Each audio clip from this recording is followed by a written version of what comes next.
de la materia electrónica lineal 2, Ingeniería en Telecomunicaciones.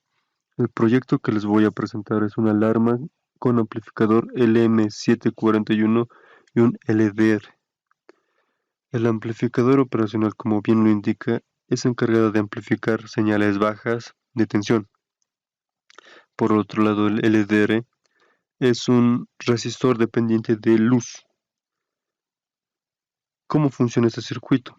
Mediante la luz se acerque, esta va a haber una caída de voltaje en la cual el amplificador va a ampliar esa señal y va a dar paso a la corriente que se va a manifestar en el buzzer, en el diodo LED.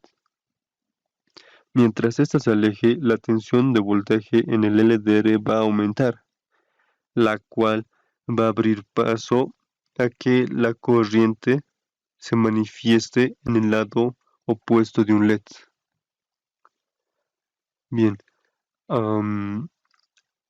vamos a ver primero cuánto de ganancia tiene este amplificador operacional. Como bien indicamos, el voltaje V sub 0 de un amplificador operacional va a ser la diferencia de V sub 1 y V sub 2 por una ganancia. Ahora la ganancia, ¿cómo podemos determinarla? Vamos a determinarla mediante los voltímetros que tenemos en el LDR y en la salida del voltaje V sub 0. Vamos a quitar por un rato el osciloscopio y determinamos que aquí 8.98 tiene el voltaje en LDR y el voltaje de salida es 8.03. Se podría decir que es que la ganancia es de 10. Si alejamos el voltaje, si aumentamos el voltaje del LDR, esta va a ser tipo la mitad. Pero como en el principio está a su misma escala, tiene la ganancia de 10, A igual a 10, por la fórmula. Ahora, vamos a poner en acción el circuito. Conectamos el osciloscopio a la señal de salida para determinar la gráfica del comportamiento de un amplificador operacional.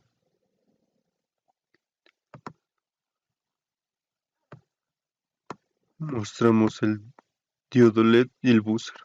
Estas tienen que accionarse. Aumentamos la luz. Vemos que el buzzer está sonando y el diodo se encendió. Ahora reducimos la luz. Se apaga por completo los dos componentes. Como lo hemos determinado esto mediante esta siguiente tabla. Los datos que hemos recorrido desde 0 al 16 y los voltajes V sub 1 van a ser los que van a variar. Es decir, V sub 1 va a variar mediante LDR, los voltajes del LDR. V sub 2 se mantiene constante. ¿Dónde está V sub 2? V sub 2 viene a ser el voltaje que cae en el potenciómetro, que es un potenciómetro al 50% de un K. Se mantiene constante. Ahora V sub 0, como la determinamos mediante la siguiente ecuación, que es de un circuito no inversor. R1 es el potenciómetro y R2 es el resistor en paralelo que está en el potenciómetro. Vemos que la gráfica es una pendiente de ascendencia y descendencia, como se ve en la gráfica de un amplificador operacional. Vemos aquí su recorrido de saturación negativa y su recorrido de saturación positiva, que son mínimas por los datos que tenemos. Ahora veamos cómo cumple los voltajes pico en el circuito. Aumentamos el voltaje, le ponemos pausa y vemos el pico negativo, que es 650, menos 6.5. Menos 6.6 está de inicio y menos 6.5, un aproximado a la simulación. El voltaje de inicio cuando el LDR está en su mínima capacidad de voltaje. Ahora determinemos el voltaje ascendente. Reducimos la luz. Pausa.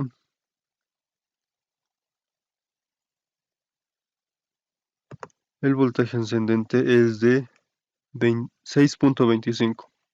Comprobamos en la tabla, es de 6.5 y 6.45 los aproximados. Vemos que hay una aproximación un tanto considerable en la simulación y en los datos mostrados mediante relaciones matemáticas. Bien, con eso se determina la funcionalidad del circuito. En conclusión, un amplificador operacional es de hoy en día vital importancia. ¿Por qué? Porque la mayoría de las cosas que tenemos está a base de amplificadores operacionales, ya que su tensión mínima que requiere cada aparato tiene que ser amplificada mediante otros circuitos. También es aplicativa en los filtros pasabanda y pasa altos o en los filtros activos y también en los amplificadores de bocinas, también que se puede ver. También es un factor muy importante en los circuitos digitales, las cuales estas se encargan de hacer como un comparador.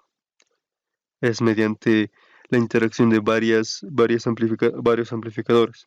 En sí, ese amplificador operacional es de mucha utilidad, muy eficiente y tiene mayor rendimiento en cuanto a su funcionamiento, siempre y cuando dependa de una ganancia alta y de las corrientes de saturaciones mínimas.